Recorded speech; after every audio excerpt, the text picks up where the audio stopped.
Hi everybody, welcome to Raising Vibrations. You're with Simon today, and in today's video we're going to be talking about how to use astrology for transformation.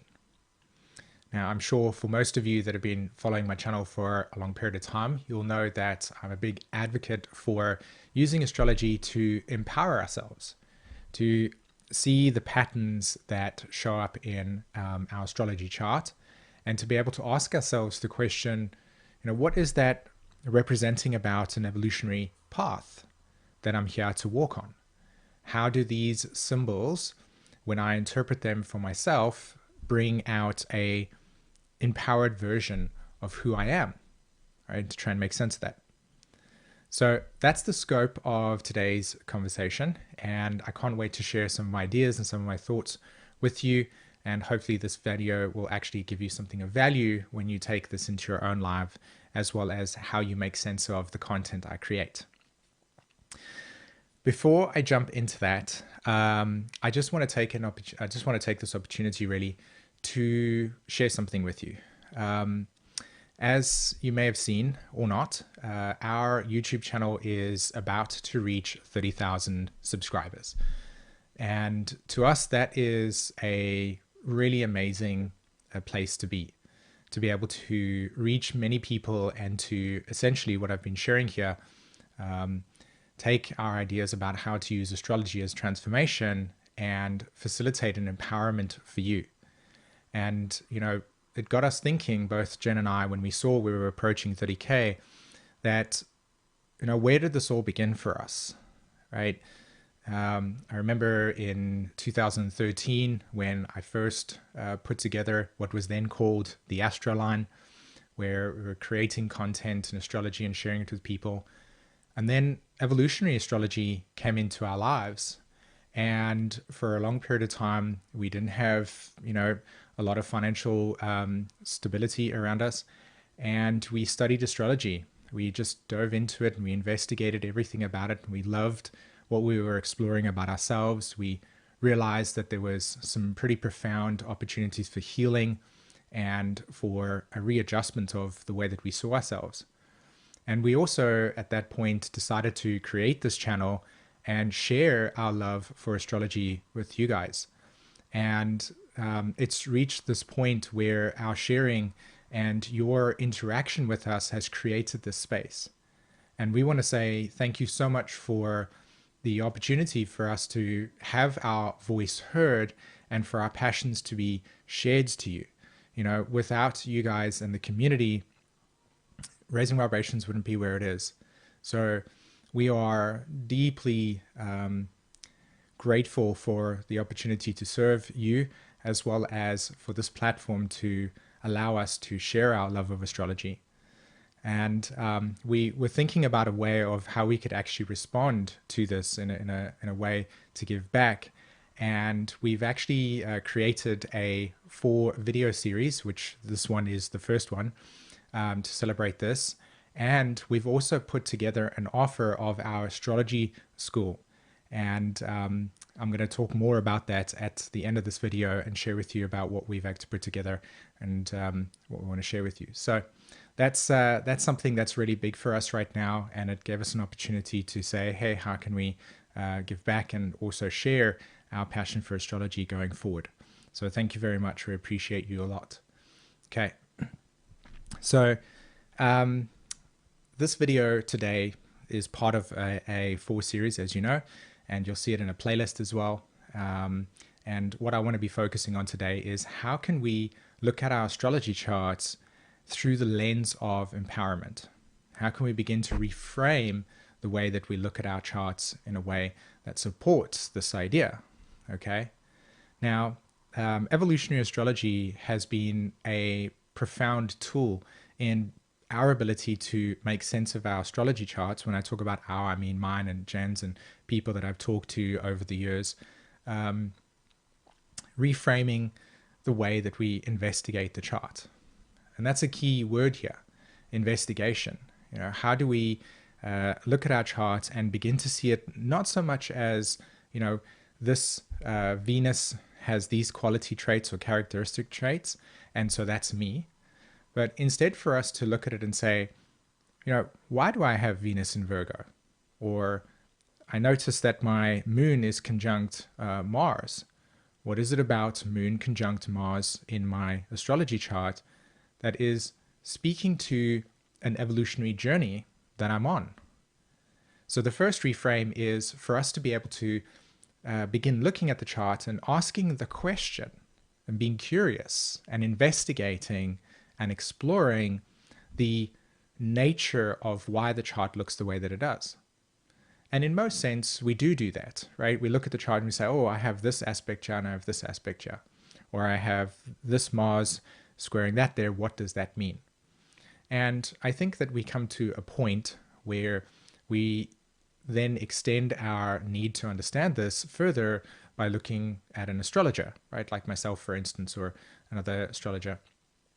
And while that gives a lot of benefit, I think it still puts the power in other people and takes it away from ourselves. So my mission, as it were, is, like I said in this video, to help us begin to look at the signs and the symbols in our chart in a very simple way, okay?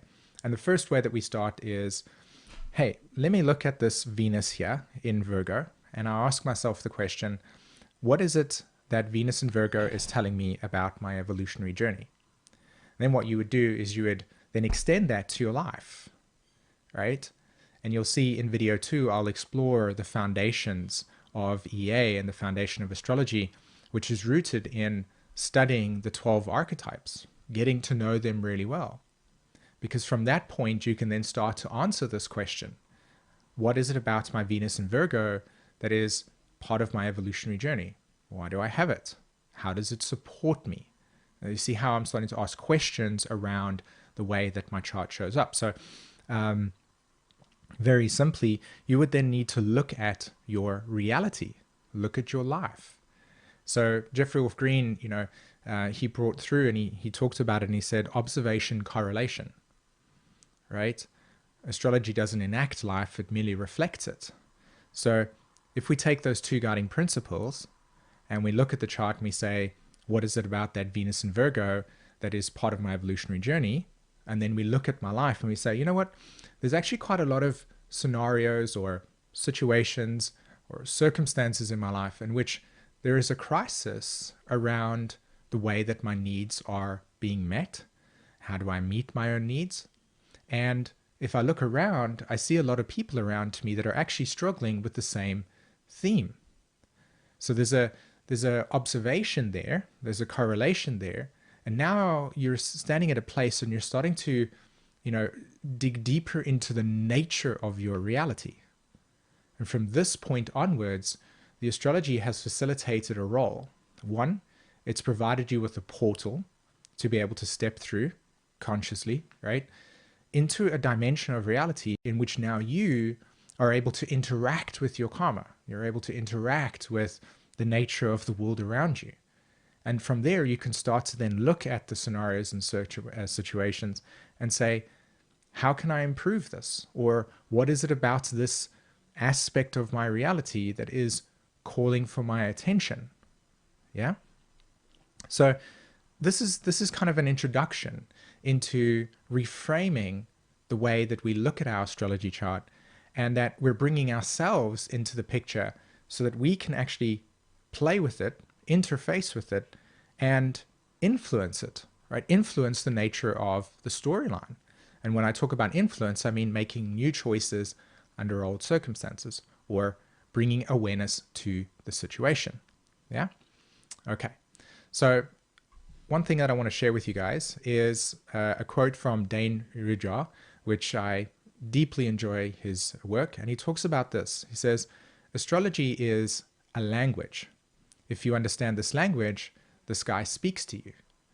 And so here's another invitation to begin looking at the way that our astrology chart is presenting. And what we tend to do is we give the power to the chart as opposed to realizing that it's our own inner relationship to the chart that is defining our experience. So if we learn the language, and in this sense we can learn it through the lens of Venus associated with our essential needs, Virgo associated with the ability for us to grow over time through crisis. We can see that through the combination of these two symbols, we're bringing into reality not only how the sky is guiding us and we are forming a relationship to it, but we are also being able to understand the language of this deeper reality. That was the point associated with the portal, right? The language allows us to jump into a different dimension. Okay, so I want to look at 𝐤 charts for us. And well, firstly, before I jump into the 𝐤 charts, I want to share this with you. Okay, Mercury retrograde. So I want to give two examples here that I think will be deeply empowering to us. So Mercury retrograde in your chart. So some of you, or many of you, might have Mercury retrograde in your chart. Okay, so here's how we could reframe this.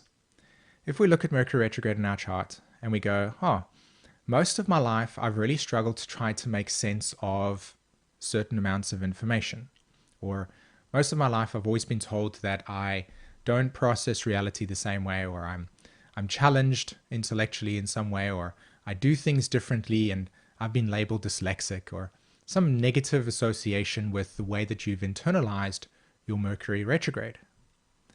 Now, from this perspective, if we shift it around and we start to look at it from what is it about Mercury retrograde in my chart that is talking about my soul's evolutionary journey, and we start to see it this way. In EA, when you look at Mercury retrograde, it actually says this. It goes, this is a sign or a symbol in your chart that says the soul has purposely blocked off any unnecessary information so that it can primarily only focus on what is necessary for its evolution. In other words, Mercury retrograde is actually a protection mechanism from being overwhelmed with the complexity of all the types of information. Now, why would you think that that would be the case? If we begin to investigate the chart, you'll find that there is some patterns that will point to a need for this person developing an inner truth. In other words, the Mercury retrograde is actually saying, hey, by the way, anything that doesn't make sense to you, A, it's not part of your evolution. B, when you do come across something that is easy digestible and it's making sense to you, pay attention because that's part of your story. And C, you've come here to be able to internalize your own message. In other words, to know your own truth. And by not being able to be distracted by all the different opinions, you can start to pay attention to what's inside. And from this point onwards, you've now reframed the way that you see yourself, A, and B, you start to use the chart as a facilitation for deeper self-empowerment. You see that? Okay. So I'm going to go to two charts over here, and I've highlighted a few arrows. The first arrow I want, or the first point I want everybody to look at is the circle there. I want you to notice that I've put there the Sun and Venus are, well, the Sun is conjunct Venus, okay? And you'll notice that the Venus has a little R next to it, a retrograde, okay? Just above the Virgo sign. Now, the point of why I'm sharing this with you is I'd like you to look at this chart from the perspective I'm sharing. What is it about Venus retrograde in this chart that is significant? Okay, why do I have, or how does Venus retrograde facilitate the evolution of the soul? Now, in EA, which we'll explore in the next video, we look at repeating themes. We look at the 12 archetypes. And so what we look here, if you notice the blue big arrow, you'll see it's associated with the second house. Okay, you'll see the second house is there, and you'll see Mars is sitting there and the South Node is sitting there. So immediately it tells me that the South Node in Taurus, okay, and that's why the next video will be important, Taurus is associated with Venus. Venus retrograde, South Node in Taurus. The soul has come to work through something into this lifetime, and it has to do with the way that their language is structured. Mars in Gemini. That's just one very simple way of looking at this. Okay, this is not, we're just entering the chart from the point of view of how we can empower ourselves and how we can see the pattern and how we can begin to look at our chart and say, what is it about these symbols that are part of my evolutionary intention. This is very clear. This person has come to really look at their inner relationship to themselves, and the retrograde is pointing to a necessary refunctioning, and the south node in the second house is a repeating theme. It gives context. It's like, hey, here's the message. There's no more like, 12 hours of mathematical conclusions and investigations. It's all there in a simple way when we look at it from this point of view. Let's look at another chart quickly. Okay, last one.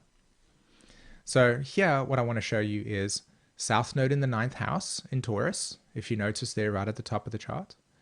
And the question is, what is it about that south node in the Taurus that is important?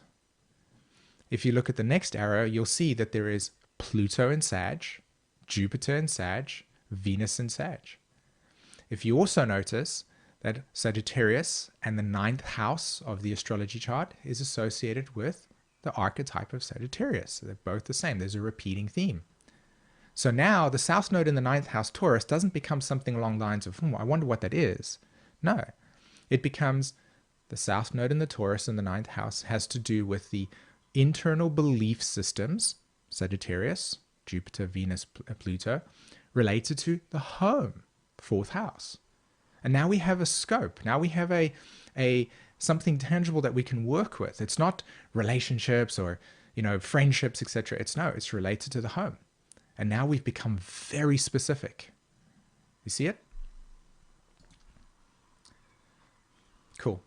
So the summary for today is that evolutionary astrology, as well as looking at the chart from a state of how do these symbols reflect empowerment for me, reflecting the soul's evolution.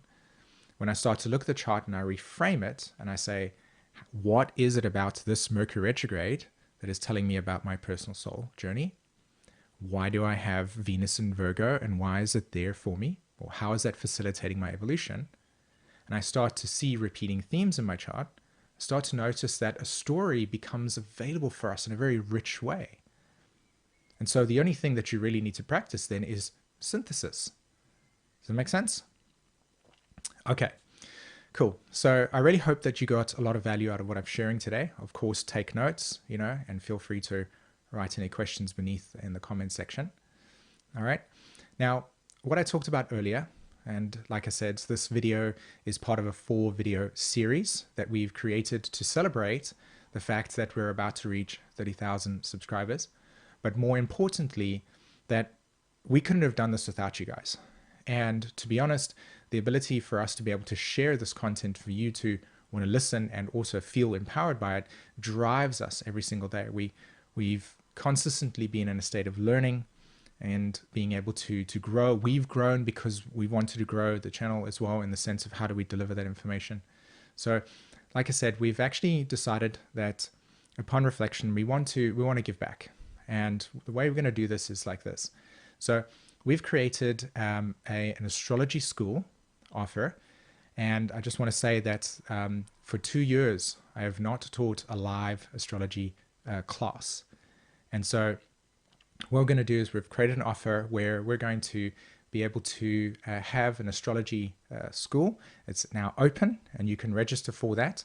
And it's only open for 4 days. Okay, and the reason why it's only open for 4 days is because I'm going to be doing live Q&A calls bi-weekly as part of this school. So to give back, to connect with you guys, for you to interact with me. And so in order for us to arrange this in a way that is clear, that we can offer the best support for those that want to join this school, we're only offering this in a very short 4-day period. So today is the first day, and this will last for 4 days, okay? As well as there is limited amount of availability. And again, the reason why we're doing that is because we really want to deliver the best possible value to you who wants to participate in this. And also, again, because we're going to be part of the offer is actually bi-weekly sessions with me, okay? All right, so if that's something that's interesting to you, beneath this video is a link to the registration page, and you'll get some more information there as well, all right? So thanks very much, everybody. I really hope that you got a lot of value out of this video. I'm really excited to share the next video with you. As you know, this is part of a playlist, and we're going to be looking at the foundation archetypes. Okay, so I'll see you in the next video. Have an amazing day. Bye.